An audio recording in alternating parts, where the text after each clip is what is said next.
आऊं नाले बहैसियत पेटे लफ्ज़ लो टंडोलियार हलफ खराब होता पेटे लफ्ज़ आइन आई पंहिंजे उहदे सां वफ़ादार रहंदुसि त आऊं पेटे लफ़ ज़ाती मुफ़ादनि खां बालातर थी उस्तादनि जे इज्तिमाई मुफ़ादनि खे तरजीह ॾींदुसि।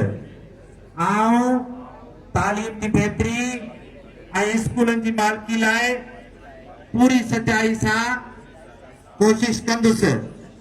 आऊं पेटियल ऐं उस्तादनि जो हर जाइज़ कम बग़ैर कंहिं बुग़्ज़ ऐं ज़ाती मुफ़ाद जे सरअंजाम ॾींदुसि। आऊं उस्तादनि जे पेशेवर समाजी ऐं मुआशी तहफ़ुज़ जे लाइ जिदोजहद कंदुसि। आऊं हर उस्ताद जी इज़्ज़त व नफ़्स जो ख्याल रखंदुसि।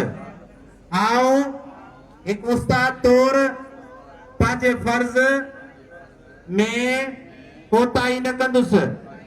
आऊं पेटियल जे हर सॾ ऐं कमकार में बग़ैर कंहिं उज़्र जे शामिल थींदुसि। अल्लाह ताला मूंखे इन हलफ ते अमल जी तौफ़ीक़ अता फरमाए। आमीन। अब मुबारक हो सॼी काबीना के ज़िले जी काबीना खे।